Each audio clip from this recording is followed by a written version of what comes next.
Hi, everybody. Hi, everybody.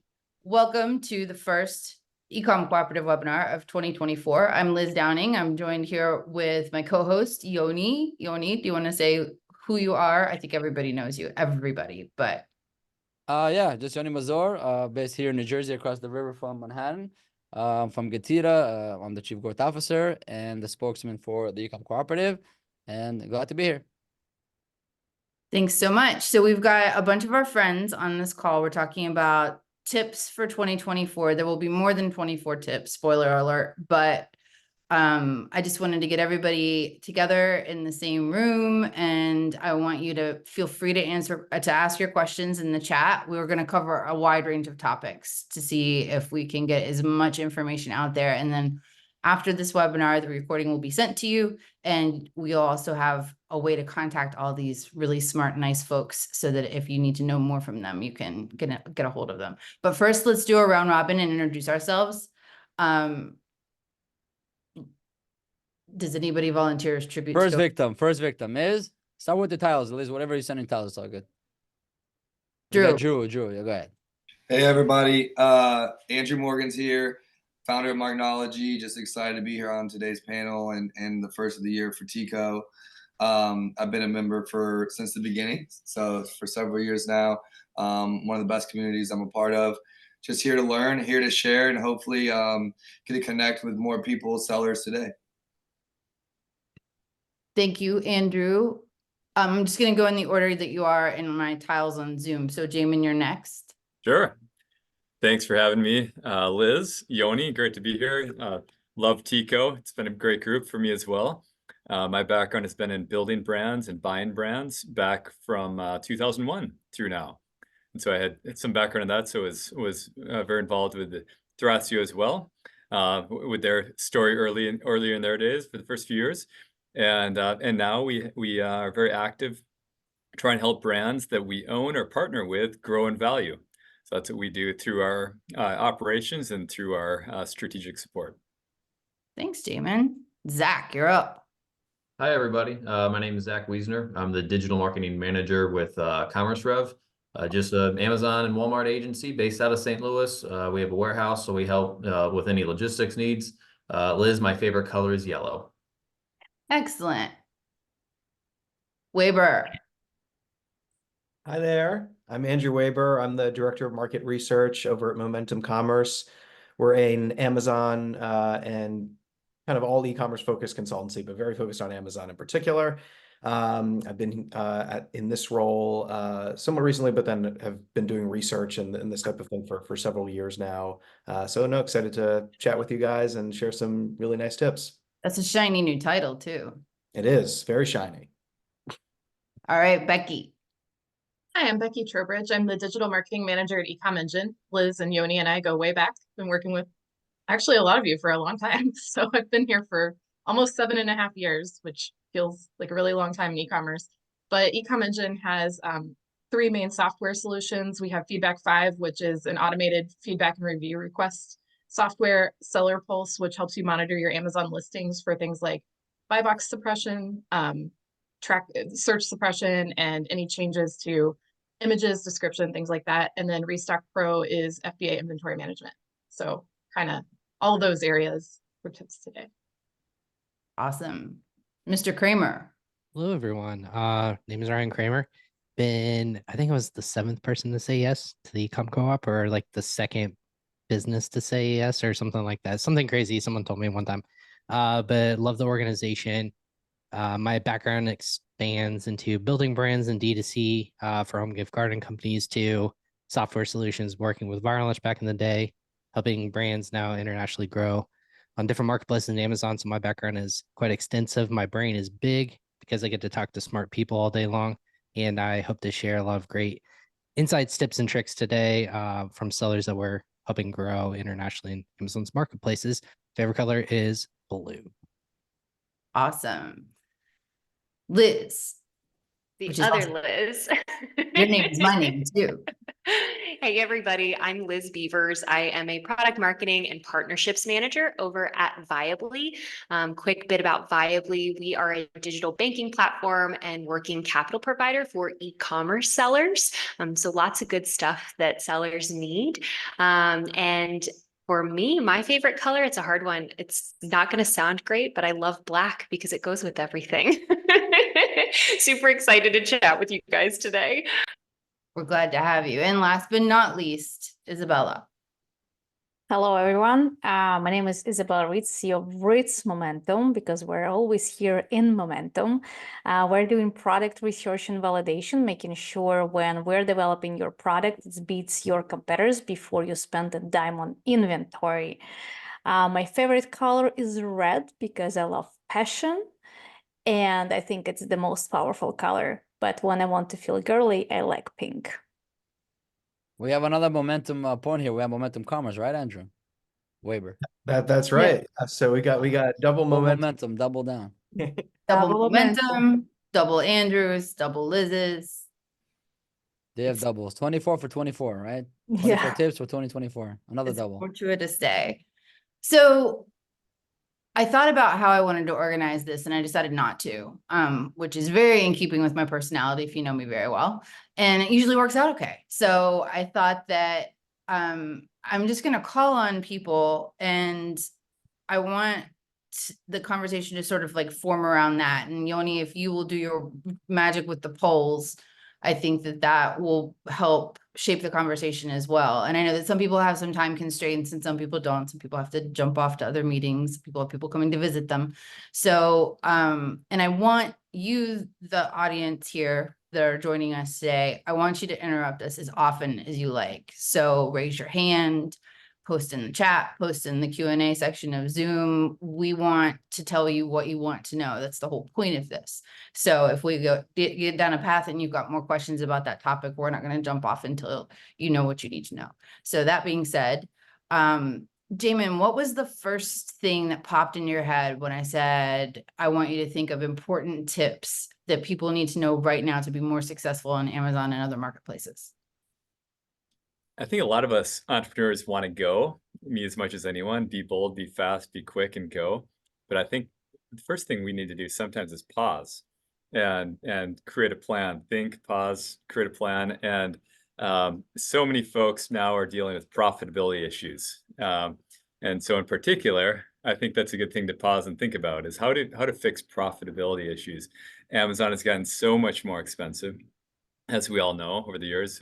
Typically people are paying over 50% to Amazon of any order that comes in. And so it's harder to win on Amazon profitably. So how do we do that? I think we have to really stop and think about what is our strategy and how are we winning? And when people are really trying to win in 2024, whether it's an existing business, a new business, an existing product, or a new product, we need to really think about how can we make sure we're as differentiated as possible. So I think that's a theme that I want to leave, if that's one of the 24, Liz, making sure we're differentiated. And that actually cues up two people on our panel here. One, I would like to talk about their biggest tips on profitability, and the other, I would like to talk about new product innovation, and you can guess who you are. But Liz, why don't you, I know that you were excited to talk a little bit about the financial side. I love, Jamin, that you started with operational excellence, because I think that's something that's neglected a lot of times in e-commerce, because we've got doers, we've got solopreneurs, and we've got people that just want to go, go, go. And we've done a lot of content over the years on take a breath, make sure you're profitable, don't sacrifice profitability and operational excellence for the next, shiny thing. So Liz, you work with sellers of all different sizes on their finances. Why don't you throw some wisdom? Yeah, definitely. And I think this is actually a very nice segue into the tip that I had. So we must have been on the same wavelength in terms of what we were thinking. And while profitability is key in terms of your business's success.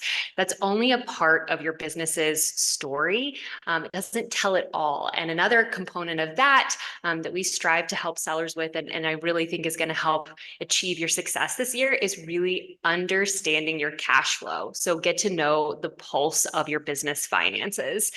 We've heard this saying before, like revenue is vanity, profit is sanity, but cash is king. But if cash flow is king, why do we sometimes find that businesses have cash flow issues? So really knowing your cash flow is the livelihood of your e-commerce business. It's different than profit, but simply put, your cash flow is how money is actually moving in and out of your Amazon store. So just as he had mentioned before, with the increased Amazon fees and additional costs for things like shipping and warehouses, knowing your cash flow is going to be immensely beneficial for sellers to really know their sleep well at night number and ensure your financial stability so that you can also overcome any challenges or crunches and really be able to land this year with a lot of success. That's awesome. I wanted Isabella to talk about product, being smart about product, but first I want to stick Becky in there because FBA fees are something that she just spent 5 hours updating an article about. And Jamin said that it's getting a lot more expensive to sell on Amazon. So Becky, could you please give your tip about FBA fees? Because I know it's got a lot of people scared. Yeah, well, I think there's just a lot to make sure that you know the dates. There's some new stuff coming out with the low inventory level fee, and there's a new metric that's being rolled out, the minimum inventory level metric. But actually, I was thinking this might tie in really nicely with what Isabella is going to say.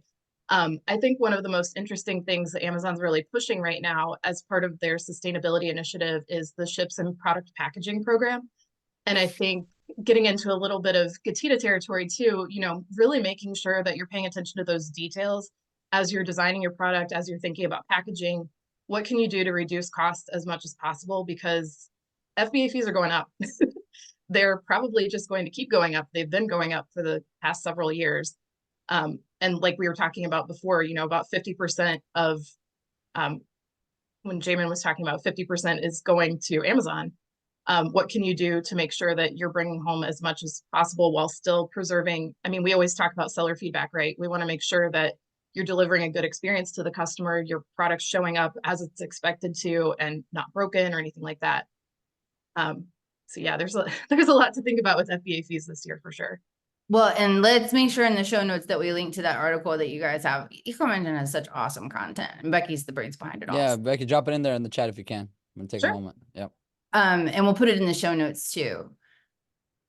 And I actually received a replacement item. It was my very first ships and product packaging item that ever came to me as a shopper, and it was a pair of jeans. So that was really weird to just get this poly bag that you can see jeans through that had a shipping label on it, but it's here. It's happening even in Charleston, West Virginia. So Isabella, let's talk a little bit about intelligently growing your brand with your product strategy and product development. What are some tips you have to get that go to think first? Great. Thank you for letting me speak here and having me at Teco as well. So you guys been talking about Amazon fees, right? And if we will dig a little bit deeper, we have, and everybody knows we have Amazon referral fee and we have FBA fees. So, but on top of those, we have ACOS. So this is where it pretty much comes to your profitability. And to reduce your ACOS, the main part is not just to have thousands and thousands of reviews on your product. You have to deliver your product to the client that is relevant to their needs. And if I will dig a little bit deeper into Amazon Product Opportunity Explorer, and we will look at the search terms, we will find out what is the actual conversion rate per search term per product. And a lot of products, they're converting less than 1%. And this is where your opportunity is. So if you are going to be smart about your business on Amazon and about your launching a new product, you will start looking at this low search term, low conversion rate. Because when people are looking for the product and they're searching for the products and they're not buying this product on Amazon, what are you doing? they're going off Amazon. And this is where they're shopping. So, and you are able to find the need and you are able to find the customer feedback and find out why they're not purchasing this product. So now, if you will be able to develop the product the client wants, then the conversion of the listing will be higher, which means your ACoS will be lower. And the goal is to develop the product when you will not drop this conversion as your competitor is lower than 1%, when you'll be able to launch your product with 3-5% at least. And this is where you'll start to take the majority of the market.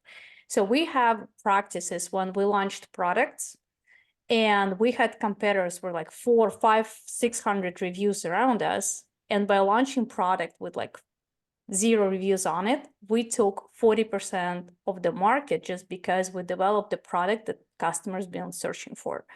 So long story short, we can look at a lot of data and like walk from one number to another number that we will probably discuss here today as well. But treat Amazon as the platform where you can sell something to the crowd that is already searching for your product. And you'll be able to succeed as long as you deliver relevant product, not to this just search term, but to their need as well. Because now we're not just selling products, we're selling keywords with the products. Hope that makes sense. Yeah, that was great.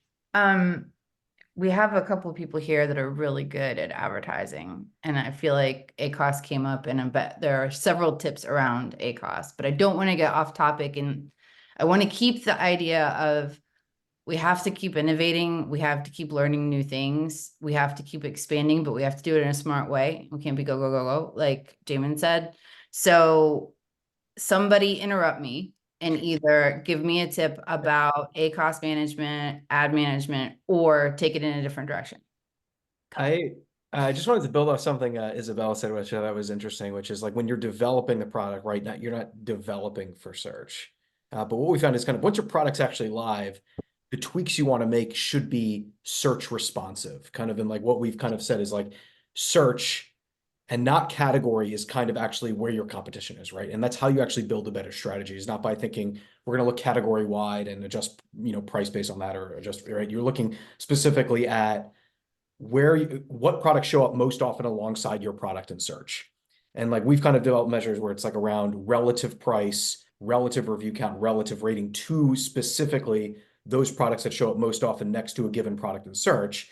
And using those metrics and changes in those as a way to kind of hone your strategy. So, what we found is like generally actually those metrics, specifically relative price, relative review count in particular, actually were associated much more with BSR survivability, essentially how long with a product with a top 100 BSR, how many of those survived a year later? Were they still in that top 100 mark? And it was associated with those metrics in particular. So really like that's to me something that, we built it on our end, but it's something you can do, especially on a smaller scale within a given product, where you look at specifically what are the products that come up alongside you, what's their average price, where do you place alongside that? So rather than thinking in absolutes, oh, I need to drop my price, you're thinking in relation to this competition. So I think like absolutely when you're building a product is a different story, but once your product is live, like taking that more search aware, view in terms of like strategic and tactical tweaks is like a good idea in terms of keeping yourself competitive. And you have, yes, Drew, but Andrew, you've got a brand new study out about that. So why don't you blast that out in the chat, and Drew Morgans take it away? Yeah, I was just going to kind of give a little alternate side to Andrew's comments, and not contradictory, but more so kind of like next level in regards to what happens when you do launch a product that doesn't have search. Right. I think that's why TikTok and TikTok Shop are so exciting, and people are talking about that because you're able to target by demographic and age and non-search related terms. Yes, it has SEO and TikTok and things like that, but you're able to just get product in front of people that might not be looking for exactly what you're selling. I think that's why the off Amazon play is so big. You can, there's a certain level of search on Amazon, but if you're inventing a product, you're coming out with a product that has, new things to it. It doesn't always mean that there's a ton of search for it, or the market might be young. For example, equestrian apparel, a brand we launched out of equestrian apparel, very amateur type of a questioning buyer on Amazon, very beginner level. So they're searching like a beginner. There's not all of these like longer tail search terms for the products. Another example would be, you talk about the products that come up that are shown along with it. I was talking to someone recently at a conference last week. He was selling a kids game that is like for kids 8 years plus. It's a learning game. It has a lot of dinosaur play in it. Like, so dinosaurs, this, and he's trying to show up against other games and struggling. So in that category, showing up, same price point, showing his game against others. It's showing it frequently bought with or searched next to or things like that, and just not getting a lot of play. And a strategy I came up with that's worked for me, and someone might find this helpful, is instead of showing up next to other games, go and look for those dinosaur toys, that dinosaur interest. Focus on the dinosaur interest. The mom, the grandma, the aunt, sure, they could be looking for a game, but they could also be looking for, they know that Tim absolutely loves dinosaurs and feels like, so they're looking in those areas. Something similar would be like a space tent that we launched with PPC, kids play tent, kids space tent, kids Mars theme tent. These didn't have a lot of search volume. We weren't doing very well. We were matched up against all the other tents and weren't really standing out. We started marketing against dress up, costume, astronaut costumes, dress up, pretend play for astronauts, pretend play for space, and kind of brought ourselves outside that category and stood alongside other product types than our own. And really, it was a way for us to kind of get that initial market share, that initial momentum we needed, and then could come back over and try to conquer some of the search terms that were closer to our product. So just an alternate way of seeing something outside of the direct search terms and the direct product showing next to you. Jamin, you have a question or you have something to add? Yeah, just kind of blending the two. What do we do with new products versus what do we do with existing products, and how are we spending differently on these, which I think is part of your original question too, Liz. And we try to be very, very careful, and hopefully everyone knows this, assigning cost to a particular transaction. So you really want to take time to understand what are all the variable costs assigned to an order, to a product, but to an order, to a transaction the best you can. And it can be hard because you got fees associated with fulfillment.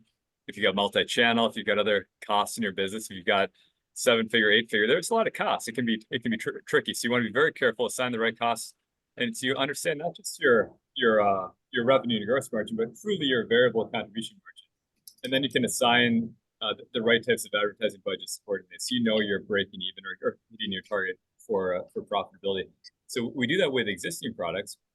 But then with new products, you can't do that as much because you're going to go negative right out of the gate. So we don't like to blend the two. So I guess this is one tip for the day as well. Do not blend the targets for existing and for new products. For new products, I highly recommend having a test budget that you're comfortable with. Maybe it's $100, maybe it's $100,000 for the month, whatever it is. Figure out where your test budget is for your entire transaction, what your loss is that you're willing to have. That goes into ads, to giveaways, or whatever you're doing, and discounts, whatever it is. So you want to have that number figured out, and then you're willing to lose that as you experiment, find the right product winners, and get those products boosted up so you've got the right reviews. So you can be profitable. Once they are profitable, you can move them into the existing cash flowing bucket with your normal targets. If they're not profitable, if they're not winners for whatever reason, you liquidate, you get rid of them, you get them out of the second bucket also. Zach, thank you, Jamin. Zach, I'm really happy that you raised your hand because Zach just doesn't talk enough. Talk, Zach. Okay, so I just wanted to kind of touch on that. So I completely agree that different products are in different product life cycles. So what we're going to treat a product that is just launched is we're not going to treat it the same way or have different goals or KPIs as what it would if it's in the liquidation phase or if it's in the profit stage. So here at Commerce Rev, we have a lot of new brands getting on Amazon that have e-commerce sites or that are looking to take it to the next level. A lot of them, don't fully understand their costs. They say, hey, Zach, I want to be profitable. I need to grow sales. What do I do? So we like to take a step back and say, okay, well, what are our costs? Well, let's take a look at our costs. Let's look at our FBA fees. Let's look at our Amazon referral fees and any other costs that are associated with it. That gives me almost like a break-even cost goal. So I can then go to the client and say, hey, Mrs. Client, if we know our margins at 30%, then we can sit there and say, well, let's tailor our advertising strategies because that's going to be one of our bigger levers for growth. Let's tailor that strategy to achieve that 30% goal. Now, keep in mind, just because we have a 30% ACoS and we're break even, for the rest of the account, you know, for all those organic orders, we're making money. So although we're break even in one, then the PPC side of the bucket, we're actually making money on an account level because that organic side is bringing up the profits. Which brings me kind of to the next point of, okay, well, we all know that advertising costs are rising, CPCs are rising. So I like to sit there and look, okay, you know, these non-branded keywords, these high search volume keywords are going to generate a bulk of your new to sale, new orders for your brand. So those are going to be 40% ACoS, 50% ACoS, sometimes, you know, sometimes even higher. So if I can balance, you know, get the sales growth, you know, and exposure to your brand on the advertising front for that side, for those high search volume keywords, and then maximize maybe some mid and some lower, hopefully that balances out, gets you a full funnel strategy while you're also making money and profit from the organic side. So for those clients that, you know, really want to achieve sales velocity and profitability, that's our way to kind of achieve both of those strategies. That's great. We have a question. I love that we have a question. And this is more in a, like, back into the whole, I sort of want to, we've been in sort of a survival mode, like CYA, but we've been inching toward innovation and expansion, and I don't want to leave anything behind. But the question was direct when we were talking about ACoS targets, and Patrick asks, how about also direct target similar products and try to take a bit of their market share? So we've got Isabella telling us that we need to look at low converting keywords that are searched often, because we can take that business off of Amazon. So this is more asking, how do we take similar products? I think Patrick is also asking about advertisement when you're targeting the products and you're advertising on the page of the product. Patrick, confirm that's your question. However, if like we're talking about search terms and like targeting the products that are already in a niche and they're performing well but not well enough, that's the opportunity when you can take all insights of these products. For example, you can use data dive, AI, how did they call this feature? AI something when they're like scraping all insights about the products, or you can use Shulex, which is Walk AI. And this is where you can literally check what your clients and potential buyers are thinking about the product, what's their experience about, what is their customer sentiment, what is their expectations, what's their motivation to purchase the product.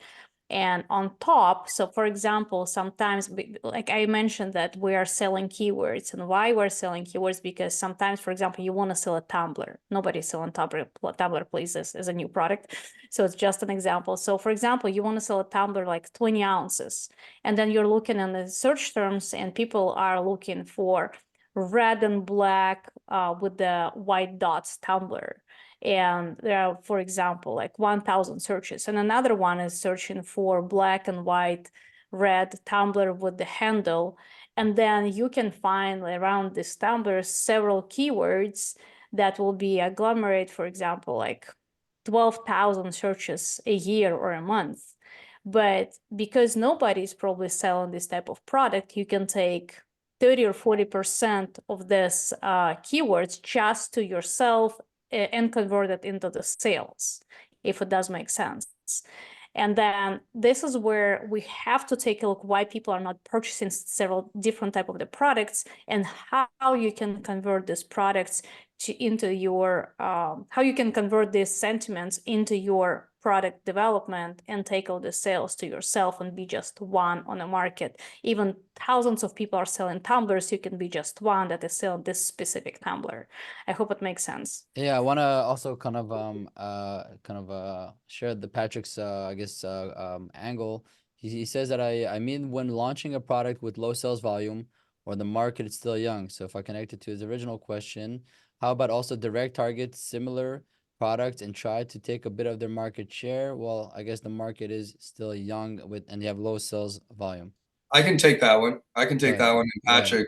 Patrick, thanks for tuning in. Patrick's part of a great Amazon team there in Miami, an account manager there, so I know he knows his stuff. I think in this, in this example, when I think of the space tent, example that I had, we were trying to come into the market like a little bit premium. So we weren't cheaper than the competition. We had to do a great job with our content, our packaging, our offer, our reviews to really beat out the competition. We weren't able to just beat them with price. So whenever I put our tent up against the other tents, sometimes we were $5, sometimes $10 higher than everyone else.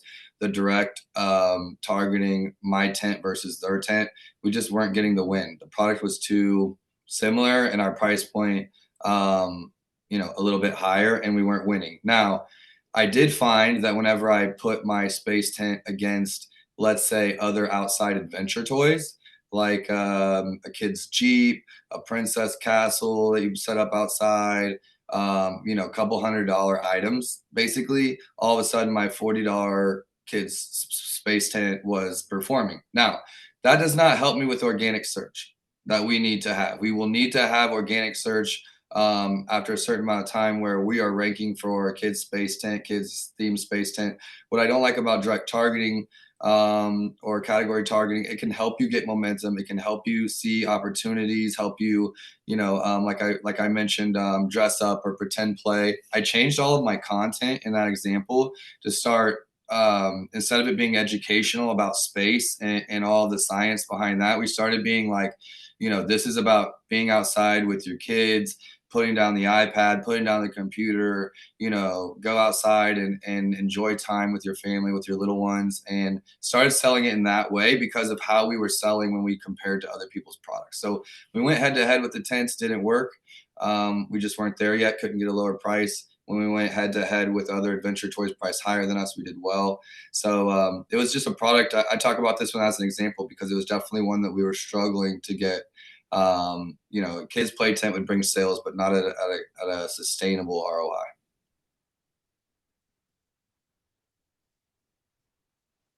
There we go, Liz. I think Andrew Weber had something he wanted to add to that. Yeah, I mean, I wanted to kind of build, I think, Drew, you hit on a great point, which I think is like in this phase, I think when you're really trying to get started, it's like building that, I think finding those niches where it's like, if you're not competitive from a price perspective within that niche, are there those ancillary areas where you are in that conversation from a price perspective and kind of provide that. And yes, to your point, like it's hard because you're going to have to pay to get there, especially initially.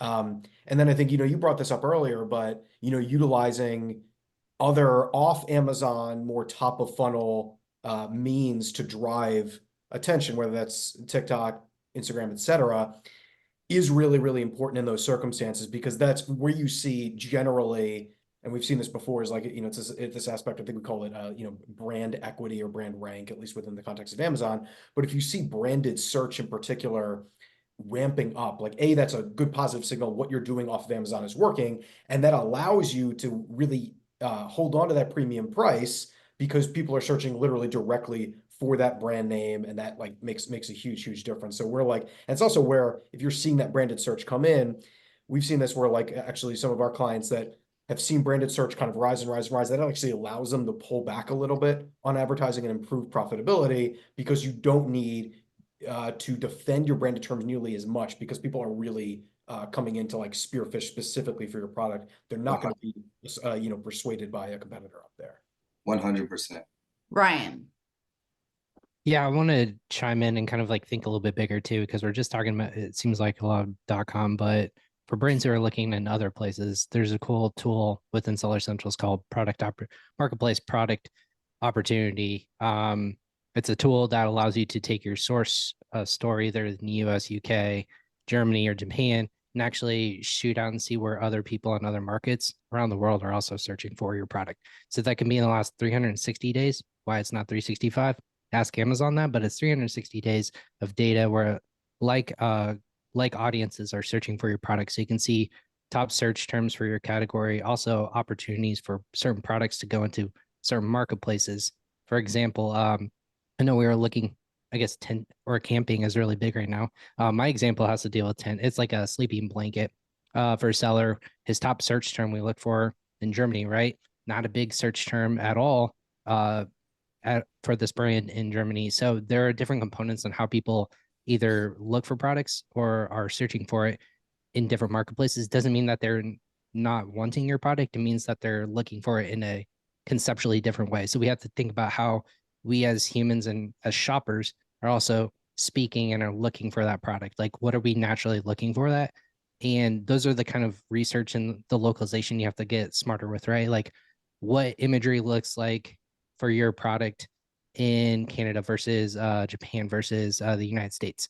Like, if you have a kitchen product, that kitchen looks a lot different than it does in the UK, than it does in Singapore. All those different components, you have to really start to think about how are we speaking to our audience in that way as well. So just kind of want to chip in, explain that kind of tool and a way to tap into another marketplace and another segment of customer within Amazon's own ecosystem, not just TikTok Shop or anything else. Amazon has a lot of opportunity in there that people are not taking advantage of quite yet. Yeah, I've gotten to play around with that tool a little bit. It's a really, really nice tool from them. I've been pretty happy with it. Just It's isn't. really cool that they did that. It's a free tool, so everyone who's going in there, it's under global selling, so you have to kind of dig in there, but you can use your own catalog. Just look at and pull that data. It's free within Seller Central. Is it accurate? Like, measure it up against like other tools like Helium 10, Data Dive, Jungle Scout, whomever's out there, and kind of play with those ideas. But it's a nice opportunity to kind of match up your own search terms, maybe pull from other marketplaces as well that are searching for them. Again, cross-border selling is quite expansive. 66% of shoppers, according to EPS, shop across borders from different countries all over the world. I did that this past year. I was one of those people. So you got to start thinking about how people from different cultures and languages are also searching for a product, and you can find those opportunities there as well. Thanks, Ryan. Yeah. Tip check. Tip check. Anybody doing a checklist countdown, by the way? How many tips are we in already? I don't have time to do that. I think we're gonna do 24 and beyond if you guys don't mind. So I'm we not. probably did like You're 6 or gonna have 7. You have to do the transcript and turn it into PDF with ChatGPT within 2 minutes after we will be That's done. on you. You volunteer. It's all on Hey, you that's now. a tip. No, that was Oh, a tip. no problem at all. Tip I for love me. to do Okay, that. check another tip. Yeah, Yeah. I'm building my ChatGPT, so I am always happy to add more knowledge into that. I need 24 people to drop their PayPal information. We'll send you some money. That's our tip, and we're gone. We're done. Call it a day. All right, go ahead.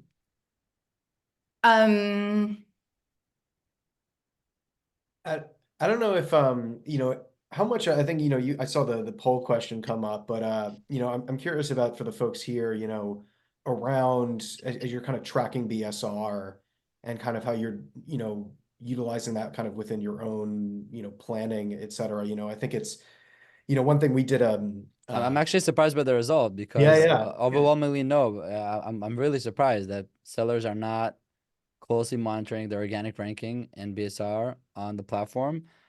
Yeah, go ahead. What's the insight you wanted to add?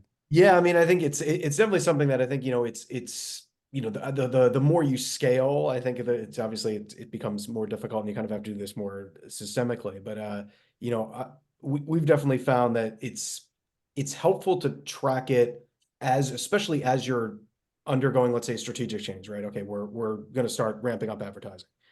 Like, tracking BSR is a good way of kind of gut checking, especially over a period of time, right? It's not going to change in a day, not going to change maybe in a week, but over the course of a month or two, you may see the change. That's a good way of gut checking, like, is this actually working? You may see that at the top line number, but the BSR helps you measure that again, like almost in relation to your universe, your subcategory in particular.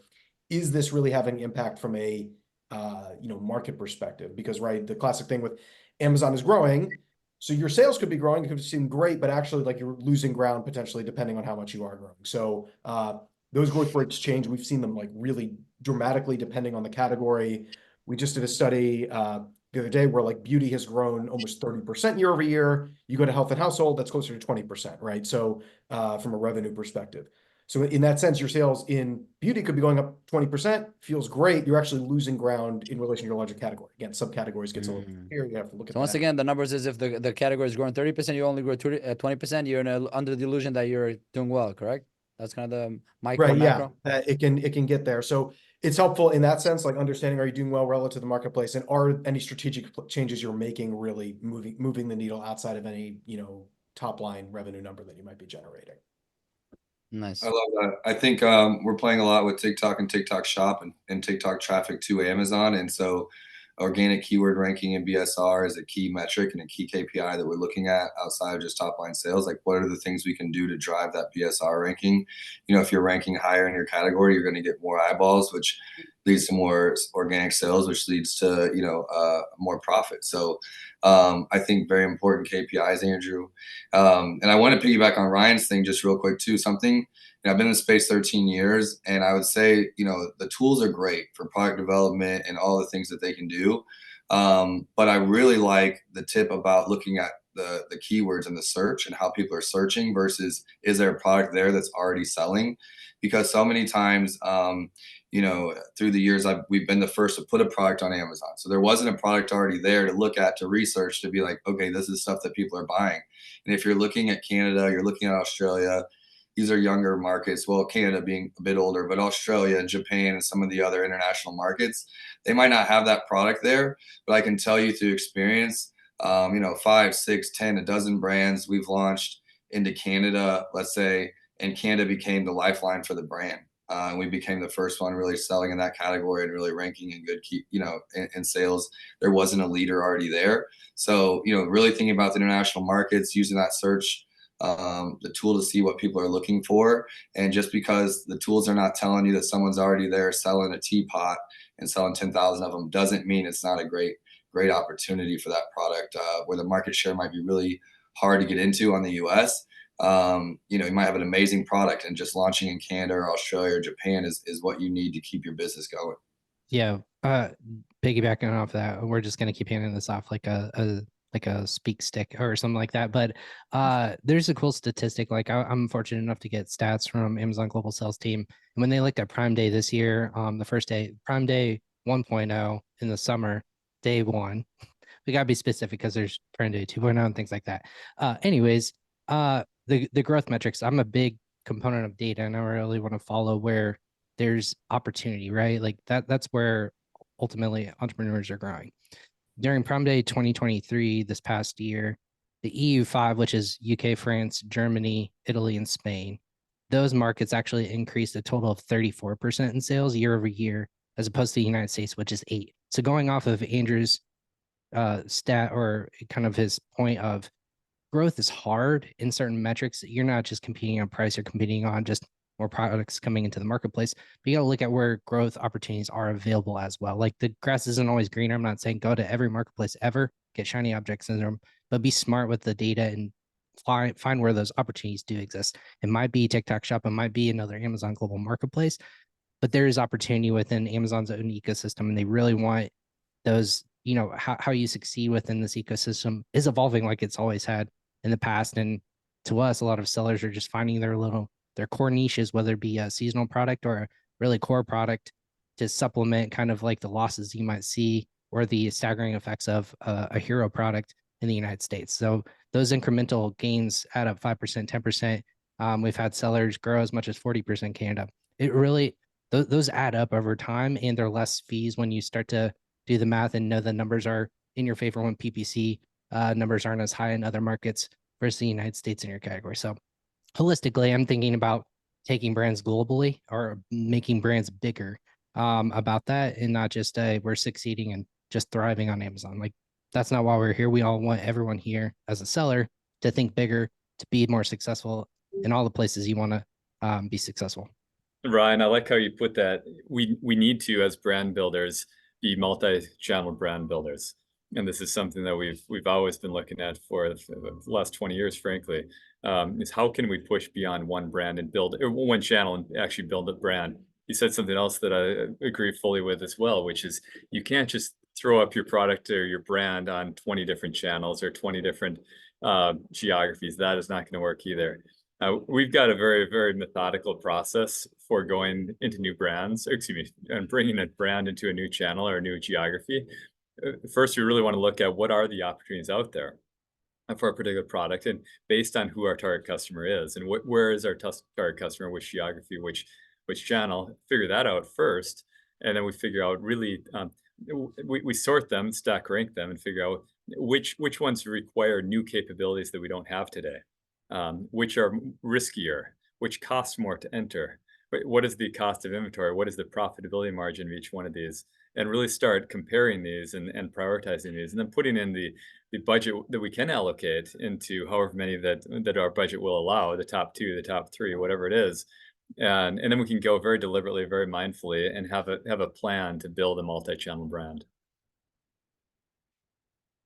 Yeah, I'd love to hear from because all this international stuff and just going to new markets. Like, I'd love to hear from like particularly like Becky. I think around like as you think about this stuff, like you know, I'm interested to hear like as you because I thought you brought up some great stuff, Ryan, around like how do you tweak content to fit the the audience and kind of using those international marketplaces as a proxy there. But I don't know if Becca, like, I don't know what kind of your checklist is or best practices around like that type of thing. I think that'd be kind of interesting to hear. Anyway, that's just me. Well, I think when you're expanding to a new marketplace, really looking into localization, which we've gotten into a little bit, but translating those listings, making sure that you're using the terms that they're actually using in that country. I think there's a lot of Amazon provides a lot of really great tools. They have the build international listing tools and a lot of other things that can make it easier for you to expand, but also it's really easy to expand without knowing what you're doing. Particularly, I'm sure you all are more well-versed in advertising than me, but when it comes to the terms that you're bidding on from marketplace to marketplace, it varies pretty greatly. So just really making sure you buttoned up the research there. And then, I'm always about reviews, and I think this is a good time, Liz, for me to share one of my other tips, which is I think the Amazon Vine program has been sorely underutilized.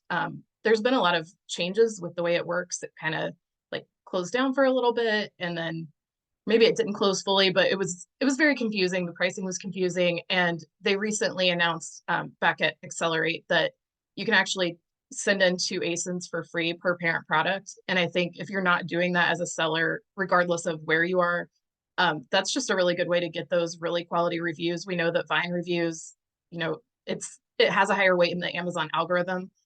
And kind of getting into Isabella was asking if we should talk about AI, and I was like, yeah, we should talk about AI because I have a lot to say about AI. But I think one thing that we're seeing from Amazon with reviews and AI is, we see the the review highlights in the customer reviews on the US marketplace now that may have rolled out internationally. I know I was doing some research on that recently, but we're also seeing this AI generated shopping assistant. We're seeing Amazon just making it increasingly easy to improve that path to purchase. So you're doing all the work to get someone to your detail page, but Amazon's trying to use AI to give you that boost to get them to actually convert. And I think there's a lot of really exciting things happening that just show that getting reviews continues to be really, really important to Amazon and to consumers. We all know that star rating is a big impact on your conversion rate. We did a webinar with TraceFuse recently, and they were saying that just the difference between a 4.0 and a 4.5 was like 20 or 30% difference in the conversion rate. So really making sure that you're getting new relevant reviews is really important. And I think that Vine program, that's just a really great way to do it. It's free. There's really no reason not to go ahead and enroll in that. And Isabella, I would love to hear what you have to say about AI because I'm really excited. Well, I love AI. And regarding product development, first of all, about the reviews and Vine reviews, I have something to say here. We're launching a lot of new products. Like we're launching over 100 products a year. And a lot of people, like recently, I think it was like a couple days ago, I saw like such a battle about Vine reviews is a crap. We're not doing Vine reviews because you will get bad reviews and like yada, yada, yada. So genuinely speaking, you cannot give power tool to the baby because the people don't really understand how to use the Vine review. Vine reviews are really great as long as you know how to approach it. So, and again, it comes to the product launch and communication from your listing. So for example, if you're launching product and it's let's say, supplement, and it has a bitter taste, or it's sticky to your teeth because it's organic ingredient, you have to communicate on a positive way about this ingredient to your buyers. And wine reviewers, they cannot give you review. If you said something and mentioned something on a listing, they cannot complain about it because it's been mentioned. So Amazon has TOAS, and it works both way. So, and for the buyer and for the Amazon reviewer. So Amazon reviewer supposed to follow the guidance. If something, for example, you said my product is 2 pounds, and they weighted this product and it's 1.8 pound, they can technically complain about it. And this is where something is happening when they're like, I bought the product, I thought it's 2 pounds and it's 1.8, or opposite. So you have to give them a range. And if you know that people will be weighting your product because the weight is important on your product, then you have to tell them this is the range. And if you're using house home scale, it might be some type of like discrepancies, and you can see the difference. And that's like, it doesn't mean the difference is actually there, because we're using industrial weights when we're industrial scale, when we're checking our products with inspection, blah, blah, blah. So if it's regarding like people are looking for, I don't know, 6 ounces, 8 ounces, and they don't understand the volume of the product, you have to show this product on people's hands regarding their height and et cetera, et cetera. So when you learn something about your product, you have to make sure every single small piece is being communicated on your listing. And Becky is like, she's like, yeah, that's correct, because she's doing this type of stuff. She understands. And if you miscommunicate it, you cannot blame reviewer. It's your fault. And in the first place, it's always your fault. So don't blame reviewers, buyers, and etc. As long as you did a good job with the diligence of your product, of building your product, of communicating of your product on your listing, you will not have problems in the future when you'll be selling. So now about AI. Before we jump into AI, we Okay. have some Yeah. questions from the crowd here, from the audience. So I want to touch on those, and then we'll shift gears. We So touched some pain points like bind review. Yeah. there we go. You ready for it? You vocal. ready for it? You talked about all the good, and let's see all the challenges here now. So Maurice Sid is saying, I'm gonna read out loud: researching keywords, search terms, Vine, and a lot of other things that have been mentioned require very specific and micro level work. Right, so all the good stuff we're speaking about, but it's so much work going on. It's all on the micro level. It can be challenging. So given the amount of work that goes into managing an Amazon account in general, right, and an e-commerce business on a high level or macro level, there often isn't time to deal with the specifics and the smaller things. How can a small business deal with the amount of work that is required to utilize a lot of these tips? Ooh, I can answer. the questions of all questions. Yeah. If so anybody wants to raise their hand after Liz, I mean, Isabel, Isabel, go ahead. Yeah. So first of all, how you do anything, this is how you do everything. If you treat your business like I don't have time to deal with that, well, then you don't have time to deal with that, right? If you want to make money, if you want to grow your business, then like pay attention to details, because evil is in details. That's number one. So if the question is how to deal with that, then there are plenty of opportunities. First, there are plenty of companies that are managing your accounts. And I believe we probably have somebody here.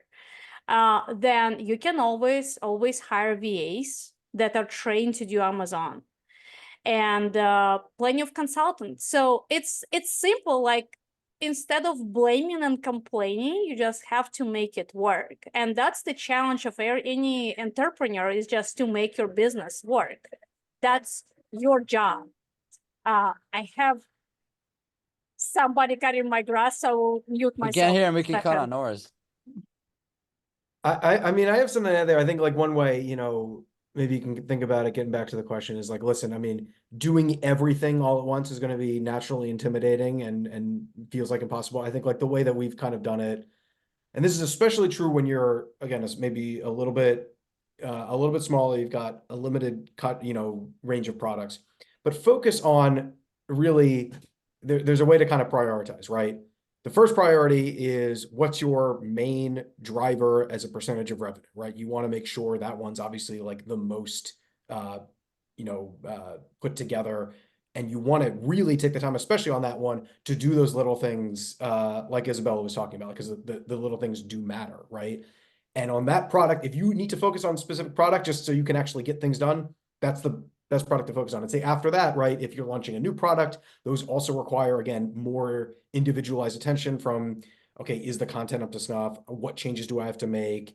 Are there programs that I should be, right, taking advantage of? So I'd say just really work on prioritizing from an ASIN by ASIN level which ones to focus on. Because yeah, to your point, like, I mean, if you're hiring an agency, they can take that on. We handle that for our clients. But if you're doing this yourself, take that very prioritized approach. I mean, theoretically, that's what any agency is going to do, right? Is if they're looking at a client, they're going to pay the most attention to that. We know this is a very important product for the client. We're going to focus our energies on that. So you can kind of take that same ethos to how you manage it, and that can help kind of right size, what you're doing, so it's a little more manageable. Yeah, I kind of also wanted to ask on the chat, I don't know if Maurice saw it or not, but on the chat I asked if you write solo or you have a team, because if you eventually do have a team, you got to prioritize the structure of the team, who does the heavy lifting of major strategic things, okay, which probably will be yourself as the head of the business.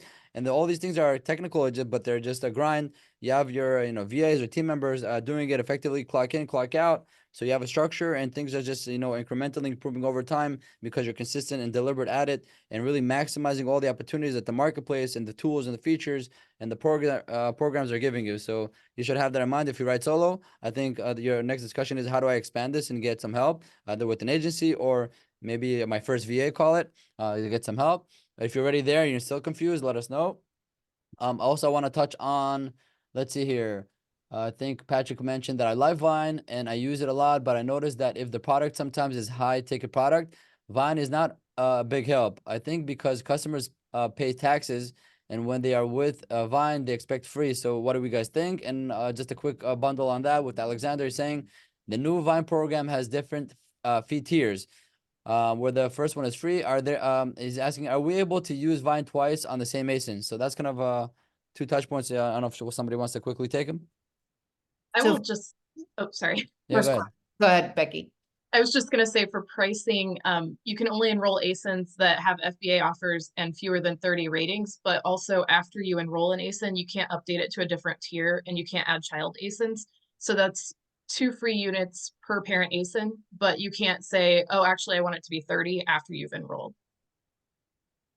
Okay, and then what was the other thing with what do we guys think about it could be free, but customers that pay taxes on especially for on Yes, Vine? they do. Yes, they do pay taxes. It's not really customers. It's Vine reviewer, review influencers. So they have free $600 that they can use towards their products. I don't remember if it's per year or if in total, but everything that is above $600, they have to pay taxes on the products they received. There we go.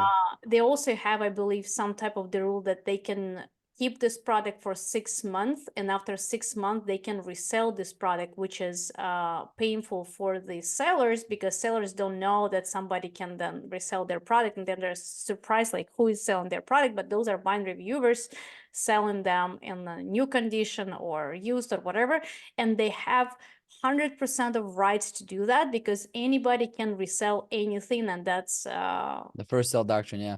yeah. Okay, so Morris is also saying from earlier about the all the challenges. He says, I do have a small team, but a lot of SKUs, so I can't do research on each SKU. Have to do things on a higher level to get it all done. So yeah, I think it touches more on the prioritization of you and the team and the resources from top to bottom, like Andrew was saying. Andrew? Yeah, I mean, and that's, to be honest, AI can help here in terms of scaling some of this. I mean, this is Perfect timing. Yeah, right. There we go. I mean, we actually, I mean, a little bit of we developed something internally. Essentially, it allows us to do this for product content, where what we do is, right, we take that search aware view. So where does a given ASIN show up? Where do the ASINs that show up alongside that ASIN in search show up? Where do those ASINs show up that your ASIN doesn't?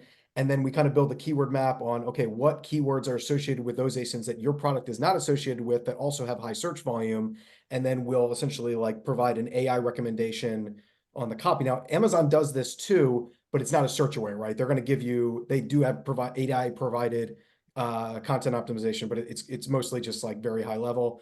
Like we tried to build one that's much more like product specific, but essentially that allows us, right, to, if you have 1,000 ASINs, right, you could do this across 1,000 ASINs relatively quickly and optimize some content as an example. So, and that's one, you know, use case of it.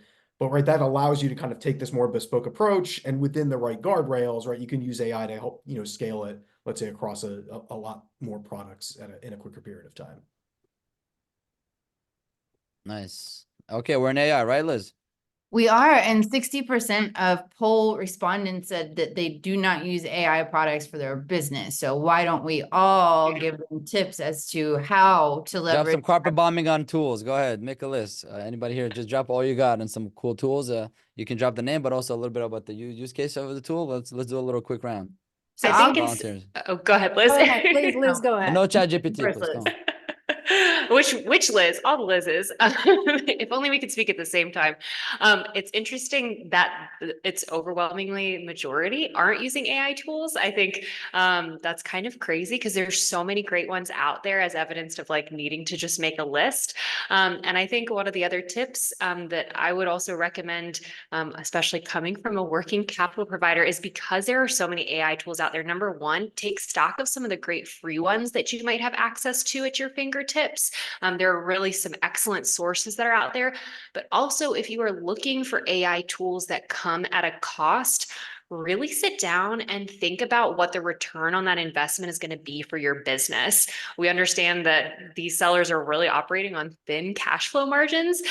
So if you are looking to make a bigger investment long-term for the year in an AI tool, just really sit down and think, what are you going to get the best bang for your buck for? Is this really going to help improve one of my objectives for the year? And I think that that's a great place to start for those of you who aren't using them. So another tip in your arsenal. I love that. I was also going to mention one tip I have. If you're going to Prosper Show this year, there's going to be an AI hackathon session on the first day. So make sure, I don't know if you have to pre-register for that or not, and I should know the answer to that. Hackathon, what does that mean, hackathon? You got to hack something or just what does Yeah, that mean? so basically you go in and you sit at a table with a table moderator and you're given like a job, and we haven't determined what that job's going to be yet, but you have to work with your team to use AI tools to complete this project. And we're working with like how to iterate on your prompts and all that kind of stuff, which tools would work for which. So it should be a pretty fun. So basically, which team completes the assignment the best way possible with all the tools, and then you reverse engineer, see what kind of tools they use and stuff. Yeah, and then the That's winning cool. group wins a prize. That's Okay, we know what the prize is. Want to keep enticing or no? It's a secret. Okay, keep it a secret. All right. Liz will make some cookies. Nobody knows You don't about want me to bake. She can buy some cookies. All right, so let's keep. Who's the rest and who's next on your towel? With dropping some AI tools. Yeah, go ahead. I can talk about stuff that you ask not to talk. So ChatGPT, everybody heard about it so much, and like ChatGPT, I don't want to do ChatGPT. Everybody does ChatGPT. However, ChatGPT is managing the world right now. So as long as you do stuff correctly and you understand what you're doing, you can design your products inside of ChatGPT. ChatGPT plugged That in. is good. Optimizing ChatGPT, I'm all in. So let's do that. Yeah. So a lot of you guys know that like if you're using ChatGPT 4, which is the paid version, and I believe it's like $20 a month, so you can use DALL-E. DALL-E is on the background of ChatGPT. I was playing with DALL-E since I believe 2021, since they released the access. It's never been good till ChatGPT improved it, and I believe since October 2023, it's performed pretty well. So if your product does not require any crazy engineering, and even if you need the concept of engineering of any type of the products, you can ask ChatGPT, for example, based on the insights of any type of the products, to create the product concept. And it's doing a phenomenal job. So especially if you are talking about the products like, let's say, any type of textile, apparel, accessories, furniture, lighting, and etc., ChatGPT can create crazy designs that you will not be able even to come up by yourself. You mean DALL-E? You mean DALL-E? ChatGPT 4. ChatGPT The 4. design, I mean, what kind of design does it create? Well, if you want, I can just quickly run. Yeah, let's do a little mock-up. You Yeah, show us live. Yeah, that'll be cool. Yeah, I can show you live what we can do. So, let me share my screen. Yep. So I'm on ChatGPT 4. Let's say I want to create, give me an idea of the product so I will not be prompted by myself. A stand-up desk, unless you wanna Oh, head into let's do that. Yeah, let's do that. Create a stand-up desk. Who is our target audience? I'm 39 years old, Caucasian. For Yoni. 39 years old. I Four don't kids. I got 4 kids. No, yeah. 4 kids, yeah. Dad of 4 Really? I guess that's specific. that Wow. is working That's 5'2". from home. Last I checked was 6'1", but okay, you can run with that. Okay, we can do 6 to 4. What else do we know about the target audience? That what interior do you use? Like He needs 2 monitors. that Yeah. will fit well into the modern interior and can fit up to 3 monitors. Let's see. So now ChatGPT will come up with for us with some type of design. It might be so terrible that means Hold on. So let's get back to this. So this when you're in the paid version of ChatGPT, just about the setup, right? And Yeah. once you're there, you have this with the Dolly plugin. This is part of the Dolly plugin or no? Or this is like it is. Yeah, DALL-E, like if you look here, DALL-E works on the back. yeah, okay. So you prompt it in text, but it prompts telling the Dolly in the back. So it's okay, it's within the ecosystem. So now we have the stand-up desk, and that's what we got. So now if we don't like it, we can ask to adjust it. We can adjust, of course, the colors and like a lot of other stuff. And Can you prompt it to become like a listing, image for the listing? You say, hey, can you pull, make it put the stand-up desk in a white background or 360 degrees? Is it that sophisticated? ChatGPT is not doing a good job if you will put this product into the and asking him to create the listing. It will recreate the product for you. But what you can do, you can, for example, you can ask, or let me just show it to you. We can take one. I know there's like eComTent. eComTent is a tool, AI tool that sellers can use to. I will just pull Amazon super quick and let me get back to, and I will start sharing. In the meantime, eComTent, I think if once you do have your product that you create, let's say this is the product you create, the stand-up desk, and you have a product image, they can take that and tell it, you can place it this kind of office or this kind of place. So very, very quickly instead of like hiring a studio, which is cool. Desk. So now I can do, for example, this one, right? So I'm clicking here. That was not sponsored, I believe. So now I can save this picture. Oh, actually, no, I don't want to save this picture. Or I will, yeah. And then I can take this picture. So for example, so now I have both of those pictures and I'm coming back to ChatGPT and I'm asking ChatGPT now to, when I will upload the, give me a second. Yeah, I will take this desk here and I can ask, please create for me a modern version of this product. So I can ask this, and ChatGPT cannot work on the same, like 2-3 tasks at the same time. So it's one at the time. But the next one, what I will do, I will take the listing, the first picture. How does it know the product is desk and not like the laptop or the other things on the table? On the Yeah, monitor? I can prompt it asking him, don't do it with the laptop, add this, and that. So I can prompt it to do whatever pretty much I want to do. And I can always take the design of my biggest competitor and ask to recreate the product of my competitor as I wanted to. So, and now if you will even go on a Pickfu and you'll ask Pickfu which one you rather to buy for. Okay, let's put a little bit of a word and shout out. But Pickfu maybe I'll put it on the also poll. But Pickfu is a platform where you can do quick A/B testing of images and creatives, right? Yeah. So you can ask people, you're testing against your competitors and you're asking your target audience if you can, like which product they rather to buy, which picture they want to click. This is how you're pretty much getting ahead of your competitors. So this picture I just added here, this one is the table inside of the interior. So I can ask, I think Ritu was mentioning in one of the Kevin King's hacks when she said, create the picture as simple as this one. So you can ask pretty much the same, you can ask pretty much the same prompt, like create the picture as simple as this one without the desk. So now when I will get the picture, so I have the picture of my competitor, assuming my competitor did a good job with the due diligence and everything.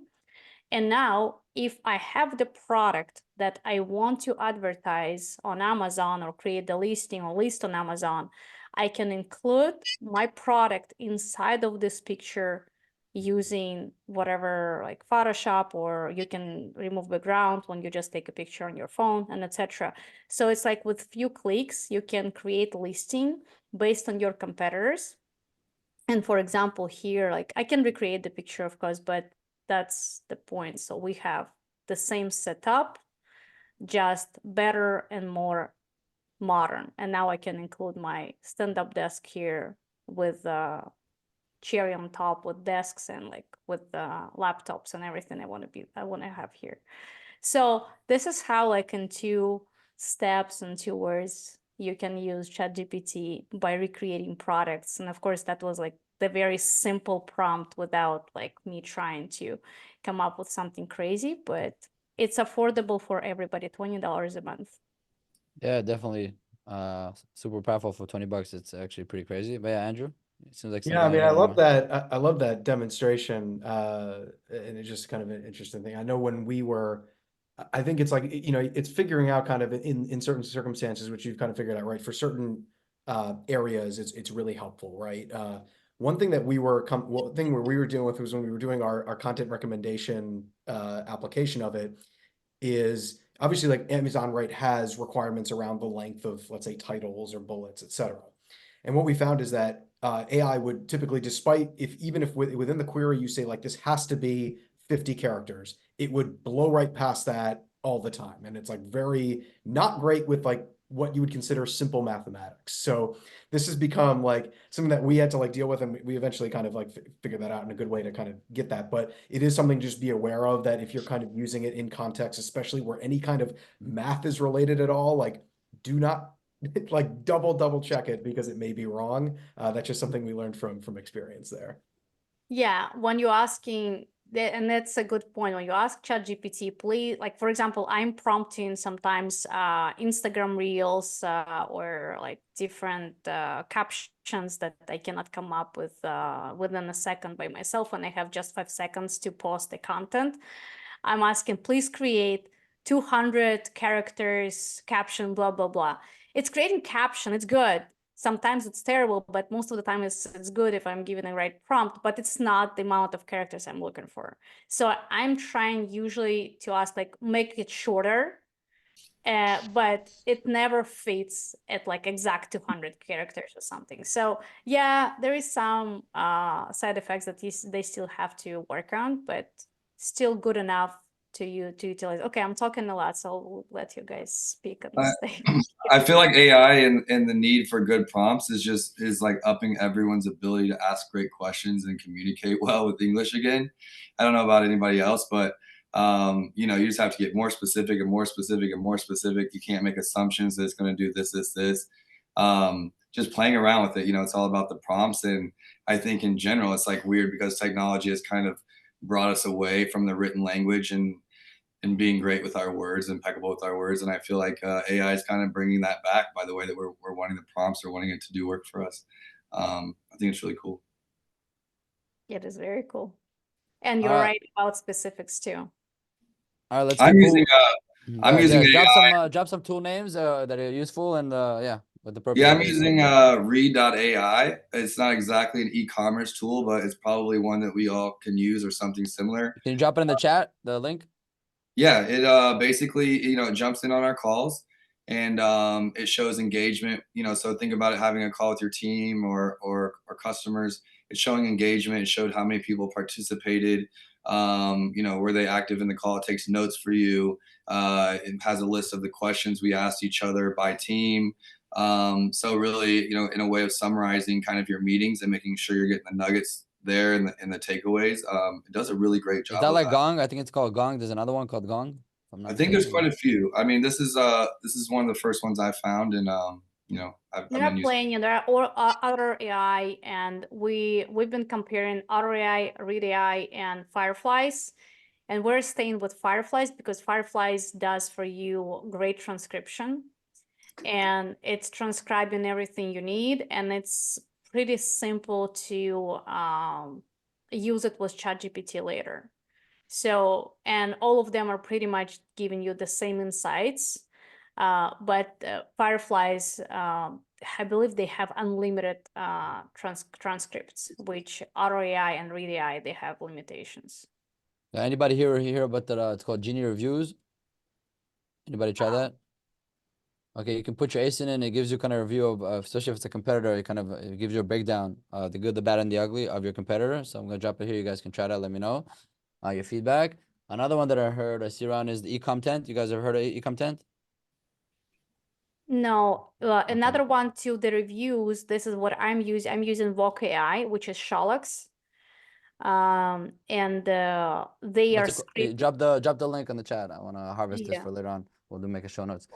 So yeah, reviews at Genie. I dropped it there. You guys can do a competitor analysis. I think it's free. eComtent. I'm not sure if it's free, but you're able to take any product image you have and kind of place it in any type of other setup that you want. And it's geared for using those for Amazon listings. And then Ryan is saying Fathom is great for recording your meetings and sending notes. Oh, okay, Fathom, you dropped the link. Thank you, Ryan. Go ahead, Isabel. Yeah, Voc AI, I just said, and with Voc AI, I can also show you guys what you can get regarding your reviews if you want me to. So I have it next to my hands, so next to me, so I can really pull and show you the background. Show us. Works. Yeah, Sholux. Show and tell. Let's go. Okay, give me a second. So In the meantime, any other name dropping? Becky, Jamin, AI Tools, Zach, Liz Beavers. Or Liz Downing. Liz Downing is good. I don't even pay for ChatGPT. I'm like not the right person to an AI hackathon. Liz is ChatGPT. Liz GPT, yeah. So I will What tell about you. custom GPTs? Is anyone playing with custom GPTs? Drop the link. yeah, What does it do? I am playing a lot with them. So here, for example, I was doing also demo about like several. We put together boys. I believe that's bidding for boys, like toddlers, whatever. So here's several competitors that we've been looking at, and they analyzed several hundreds of reviews. Wow. So it's happening within like several seconds, like really, I don't know, up to 90 seconds. So now what we have here, we have customer profile, we have usage scenario, we have rating optimization, customer sentiment, buyer's motivation, customer expectation. This is what I was talking about in the beginning. So now we know who is using the product: son, daughter, toddler, kid, grandson. And grandson, we have plenty of people, which means who's our avatar?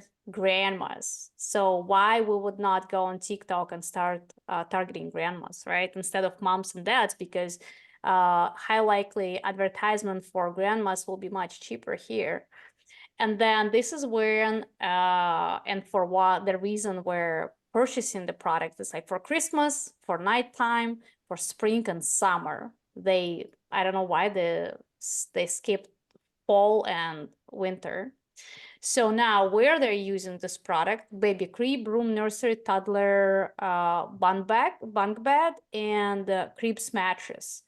And for a lot of people, it's obvious, but when you create the advertisement, those keywords are important, because now this is for baby crib, for any type of room. For nursery, for toddlers, bunk bed probably will be low search volume keyword, and cribs mattress, and probably cribs mattress has only one side, it has different thickness, etc. I'm not going to dig deeper there, but now we know where they're using and how they're purchasing, like being purchased as a gift. People are purchasing the bedding for kids the most, which is weird. At least it's been weird to me, because as a parent, you're probably going and purchasing it. And then I realized, like, yeah, we got some beddings as a gift for my babies. Then baby shower, wow, another gift, right? And then another baby shower gift, and something add that extra, and then attend probably when they're attending something as well.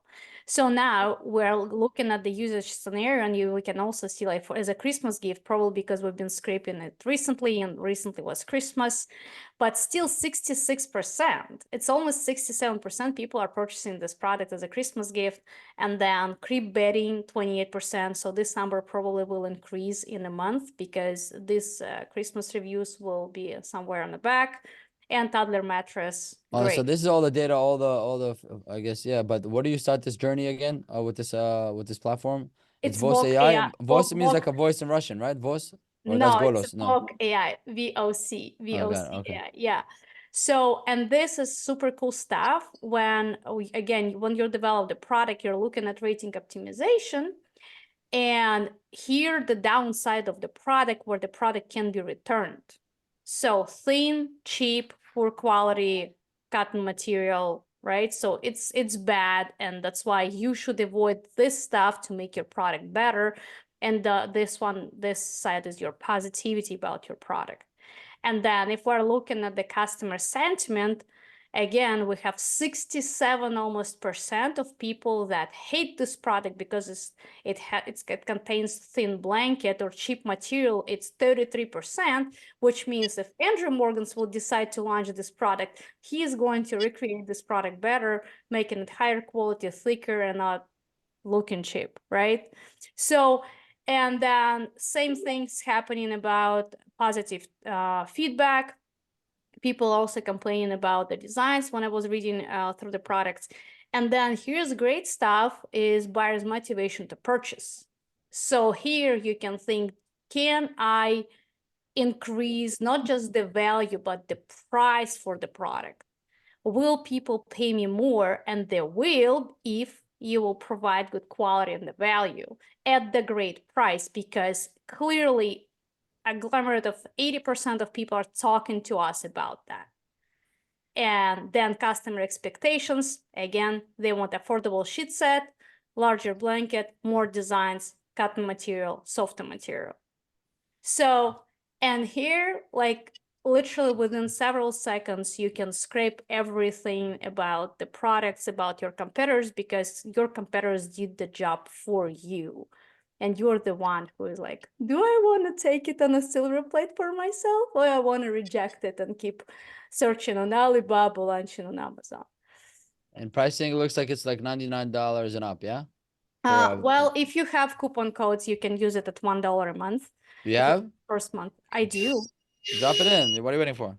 Well, Get that I don't affiliate know. commission. I'm trying to be respectful for everybody. So it's What?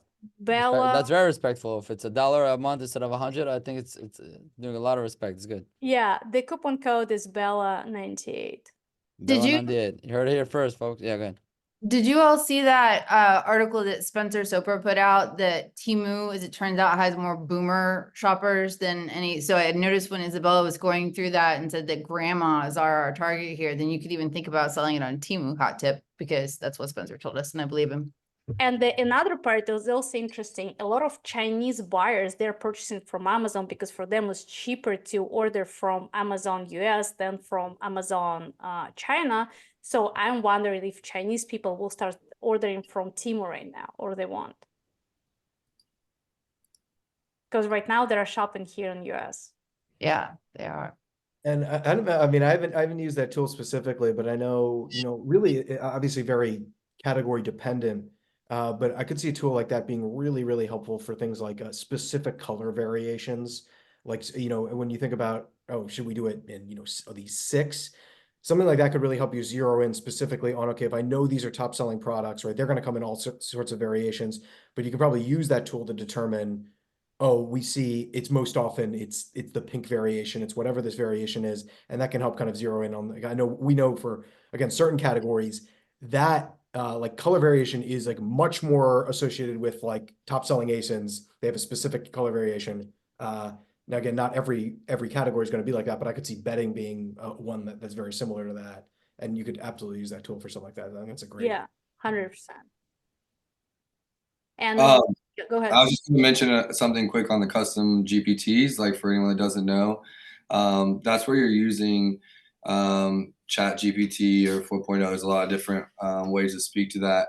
But essentially, you're using that as a database to answer a certain number of questions for your brand. So you can basically tell the GPT and it can learn it and remember it for next time. And people are using that as chat features on their website, things to answer their FAQs. Think about just putting as many questions and answers as you can into this database for your avatar, and then being able to respond to your customers quickly and effectively. So something similar to like reviews and pulling the data from it, but more like your wiki that's customer facing, that's built primarily to just help your customers with the products.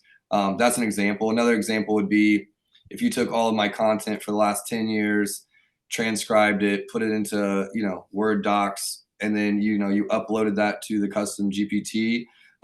You could essentially make a database of like ask Andrew anything about e-commerce or e-commerce related over the last 10 years and get like responses that I've given through that GPT. So those are a couple of like use examples, but there's millions of ways that you can use this where it's not just the AI that's out there, but it's custom built for your customers.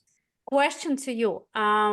Did you notice that ChatGPT has the limitation of the files you can upload towards the GPT? Yes, and that's a limitation. If you self-host, it's also a little bit safer, so they're not getting all of your information, into the general database. So keeping it protected for you and your customers kind of becomes like a video vault. So I think there's limitations around that. I think I'm very amateur around a lot of this stuff. You almost need to be a developer in my mind to not use an already built AI tool, but to build a really good one. That's a custom one, and they're not all using Chat GPT to do that. So I do know that like as you start getting more advanced with it, people are looking outside of Chat GPT. When we're playing with chat GPTs, with custom GPTs, and what I noticed when I want to feed more the GPT, I have to re-upload the files. And what we found effective for us is just to add the same file and new information and then upload it again, because we're releasing a lot of content. But what's happening, ChatGPT is getting reset. So What's that? Reset? Yeah, so you What does have, that mean? so for example, you've been training this chat to talk the way how you want to talk. And the moment you're adding more information, it's kind of nulling. And now you're like, damn, I did this job for a It's like month. dating. I was dating you for a few months and you broke up with me. Now I have to date again a brand new person. Correct. Okay. So pretty much like the moment you build ChatGPT, you have to make sure you feed as much information as possible in the same PDF file. Make this PDF file as lighter as it humanly possible, because there is the way how you can do it. And I'm asking my tech guy to do it every single time. It doesn't like that much text files. I don't know why, but it likes the PDF files. So you have to make this PDF file light enough so that will consume your information. And you have limit, I believe, 5 or 6 files. I don't remember, but there is a limit of files you can upload. You can feed your ChatGPT. Yeah, I have a tip for life. I was in Florida with my family for 2 weeks, and my daughter, she was 10 years old. She kept taking my phone and playing with ChatGPT. So now ChatGPT thinks I'm a 10-year-old and a 39-year-old male all at the same time. So when you go on vacation, just don't make sure your kids don't touch your ChatGPT. Or if they want ChatGPT, just create their own account on the phone so it doesn't mess it up. So, but you had a reset. I had a daughter reset. Similar things. You have just 2 personalities. Yeah, it could be me. All right. Liz. I have a couple of questions that I think might lead to tips, and then I think that we can probably let everybody like go get a drink of water and we'll just reconvene in a couple months or so. But Jamin, I think, has to jump off. Did you have anything you wanted to share with the group before you go? Final words, Jamin. Final word. Well, that's a lot of pressure, but I think the one noticeable poll result that I saw today was 0 people are on TikTok. And I think we've probably everyone's heard about TikTok and how it really is going, even as Liz, or I think it was you that was talking about other demographics. Other demographics are using this, not just the 9-year-olds dancing. And that was a long time ago when that changed. So I highly encourage people to take a look at this. And we've been talking a lot about product development. And so when you're developing a product and trying to differentiate a product, one way to do that is thinking about, can it work well on some type of viral media? Is it different? Is it unique? Are people going to be talking about this? Is it an interesting brand? So do consider that. And I think I can drop in some basic information just to encourage those that haven't looked yet to go ahead and look at it and take a fair crack at it. We are using this for our own brands and our partner brands and getting some very good results. Interestingly, there was a question earlier about a high-priced product, and we've had great results even on high-priced products. So it's quite promising. So I'll drop in that quick link, just a quick few data points, and if anyone wants to hear more, happy to share. Awesome. Right. Thank you. That's thanks, Jamin, for that. I think it's an interesting point. I mean, we've definitely seen what's kind of been interesting. We did a study on this a few months ago, but just you get to the point now. This is not everything. I think any product, any brand would hope to get there, right? Where what we've seen is you get the viral products, the search for those go up, then you get the secondary wave of dupes, and you basically see this in Amazon search activity habitually. You see it with brands that don't sell on Amazon, like Lululemon, then you see it even with brands that do. And those are always, I mean, you see this within the context of consumer behavior. That's something that any brand, I think, like, again, you should obviously aspire to that. And in the interim, like that's, those tend to be like, green fields necessarily of activity. Usually it's a lot of smaller Chinese brands that kind of come in and are able to quickly manufacture something for those markets. But it's, we've seen that over and over and over again. And like these searches for dupes are up, I believe, like 30x year over year. Like, and this is across, you can see they're associated with given brands. And a lot of times the funny thing is the brands that are being duped will not advertise on that term. Now, I don't know if this is hubris in a sense. In my mind, those customers are potentially addressable. You may be able to get them over to your actual brand rather than the dupe, but that's neither here nor there. But in any case, I think that's an interesting like phenomenon that you see in the context of this TikTok phenomenon. You see the initial rise of I'm searching for this product, I've seen it on this channel, and then, well, maybe I don't want that product, but I want something like it, and that's the search behavior that you're seeing come alongside it. I love that. That's good insight, and I think a lot of influencers are taking advantage of that. Jumping on similar products. Like if you're an Amazon influencer or you're part of the Amazon Associates Amazon Influencer Program and you make a product video, you're actually able to tag like 5-6 other products just like it. It doesn't have to be the exact product. So people can get credit based on those other products. You'll see something go viral. There'll be an auxiliary product or a product comparative to it that's also selling out. So there's like this like all over effect. And to Jamin's point, we've been going heavy into TikTok and TikTok Shop as well with Marknology. Like one of my tips for the day was, for people interested in TikTok Shop or TikTok, there's a bunch of different ways of being found, from just in the search results of TikTok Shop to posting videos to being a product that's similar to other people's. And so they're finding you because something else like that went viral or got a lot of attention. You can actually connect your shop with MCF. So to the Amazon sellers that are like, well, I don't want to have a warehouse that's thinking about, how do I fulfill those products and this and that? One way to get into it in an easy way with the same amount of inventory is connecting MCF, Amazon MCF shipping to be able to fulfill for you as well. And TikTok fulfillment may be coming. There's talk of it being cheap as well and having some differentiators against MCF. So we'll see what happens there. But for those that are just wanting to dip their toes in, it is good to try your own content first, get a little traffic on your own content, maybe try 1 or 2 videos, 3 or 4 videos with with an influencer, spend $500 on that, show something. And if you get some traffic on your own content, if you get some traffic with a low price influencer, you can kind of prove something out. That now you can start scaling that, and you can also start boosting with ads. And so you've got these few different channels and ways of playing with TikTok, whether you're using TikTok Shop or not. But hopefully you can then keep that traffic on TikTok Shop and drive that incremental channel over and above Amazon. I'm seeing, I'm sorry guys, I'll just quickly, like I'm seeing even when we're just pushing traffic to TikTok Shop, because obviously less friction, they're supplementing a lot of the fees, shipping fees, you know, discounts, deals, all these things to try to get people on the platform, you know, so a super high conversion rate. But I tested out where I stopped running ads on Amazon, other than branded search for a product. So no like new to brand type of searches, and just ran TikTok and TikTok Shop ads and saw a lot of overflow onto my Amazon account, as well as a great ROAS just on Shop. So there's definitely people, even if they're not getting the deal on Shop, they're coming over to Amazon, finding my product and buying me there. So it's affecting it in a lot of ways. Definitely So TikTok made me buy it still, you know, at least on Amazon, still works, even though the universe of, you know, shopping within the platform of TikTok is slowly but surely enhancing. Because I guess there's a transition for the users of TikTok to put their credit card in and start shopping there. I think there might be maybe not a geopolitical consideration of that.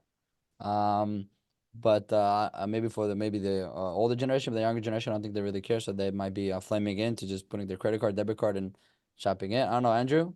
I mean, I think that's just a tale as old as time. I think people shop in the way that's convenient for them. I mean, and people are familiar with Amazon. They like going Amazon.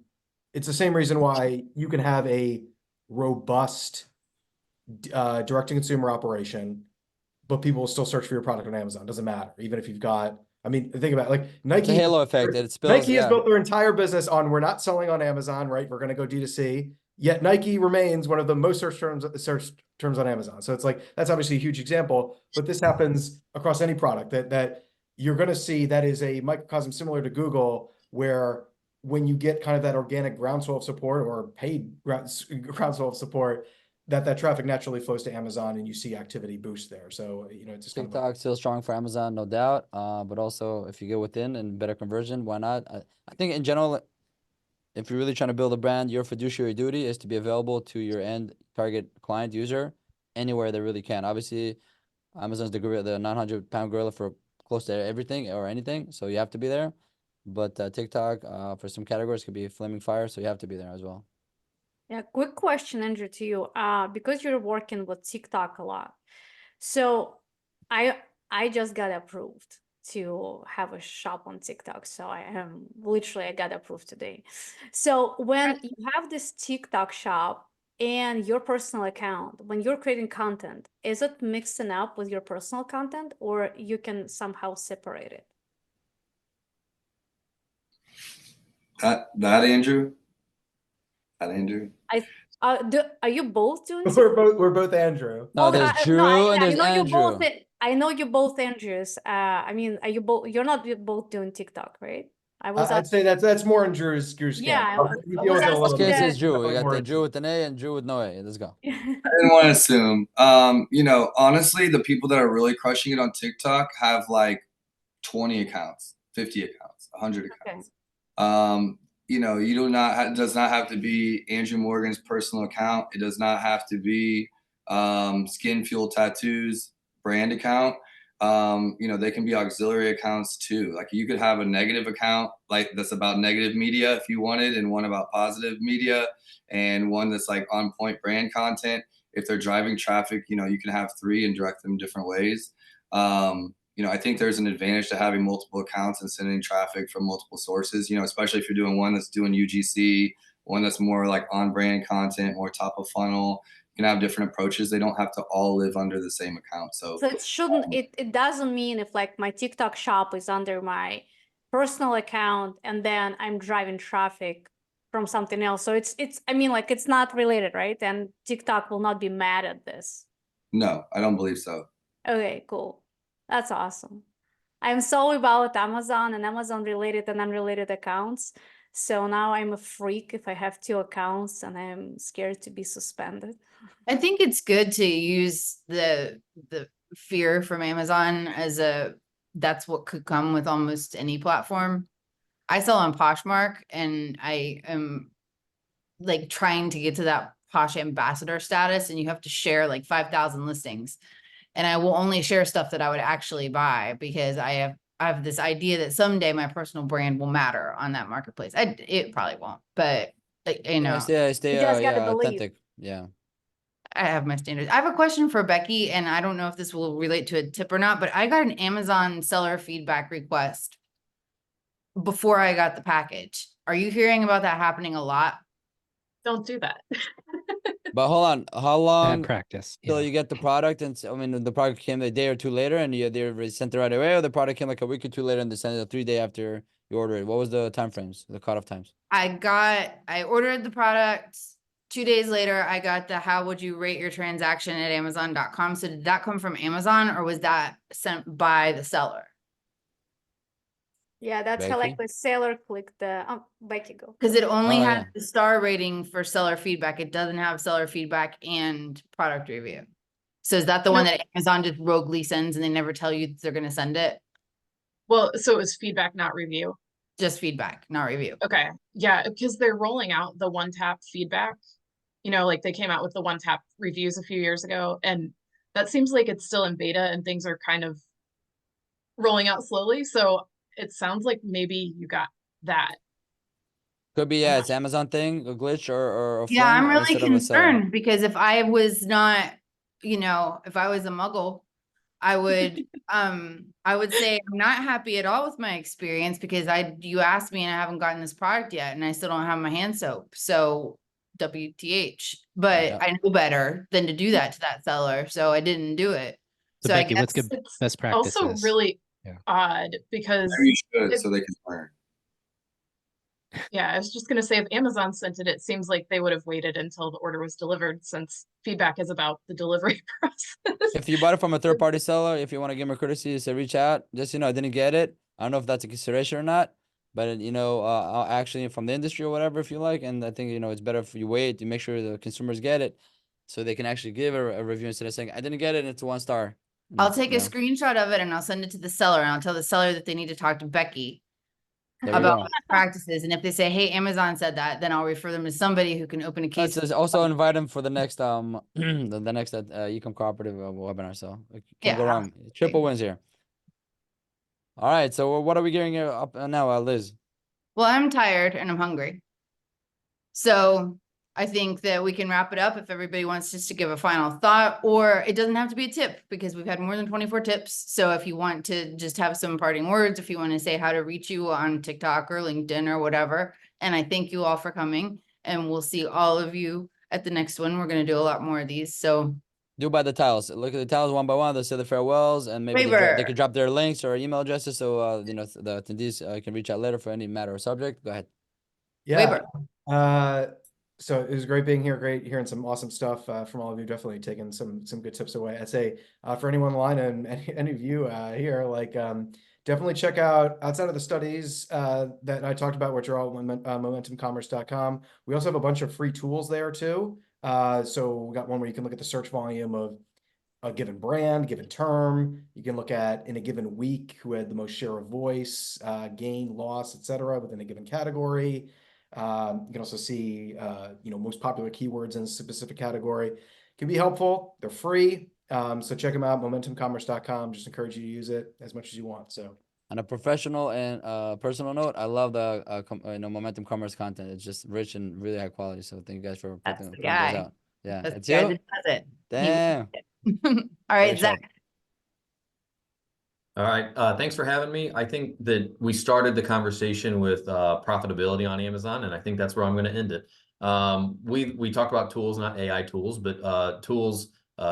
Helium 10, I think, has a great profitability tool. A lot of our clients, don't really understand true profitability on an account level on Amazon, and I think that that's something, especially going into this year, is really, really important.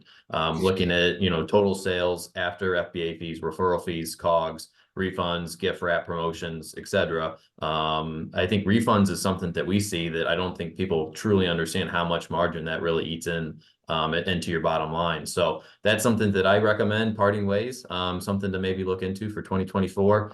Make sure our accounts are profitable.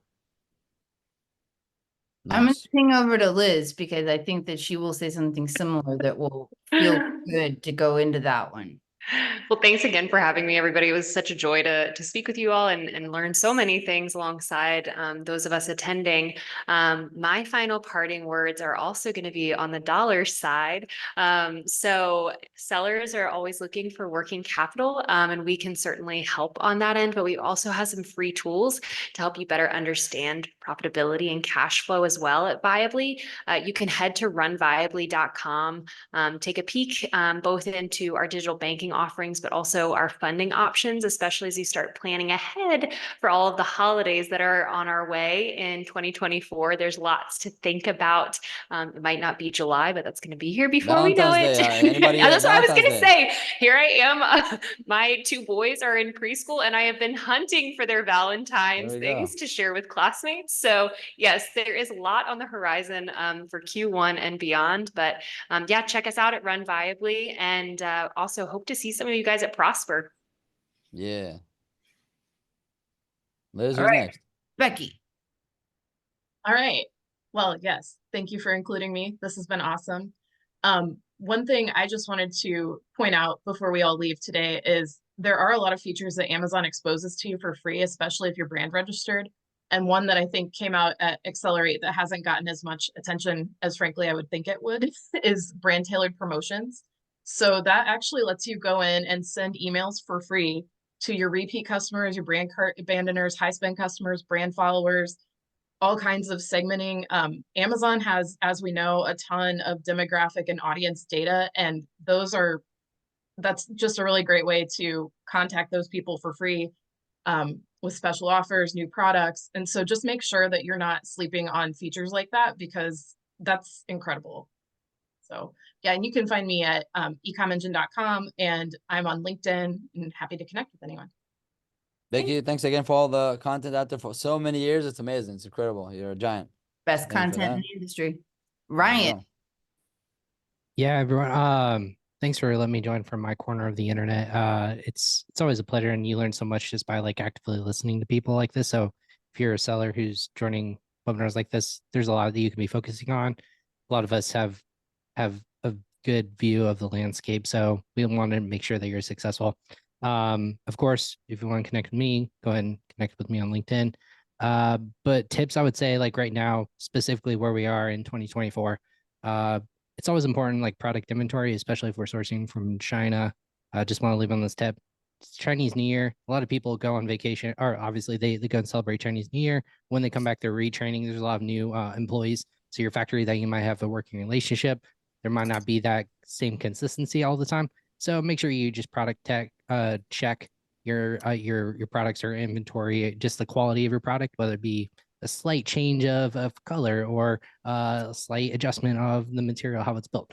Always just make sure you double check because you don't want in 2 months that to hit FBA to get it in the reviews. Hey, this seat feels cheaper than when I bought it before. So kind of just make sure that you're ahead of the curve on that, making sure no matter where you're sourcing from, always spot check those kinds of things.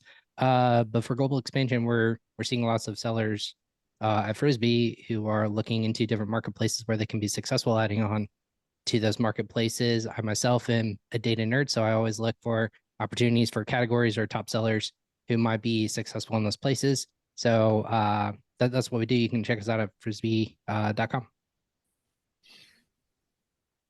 Thank you, Ryan. Bella. Thank you, Liz. So it was great to be with you guys here. I think that was a great vibe, energy, and a lot of hacks. And now it's about implementations for everybody. Those of you that have been here, please remember that your success depends on the action.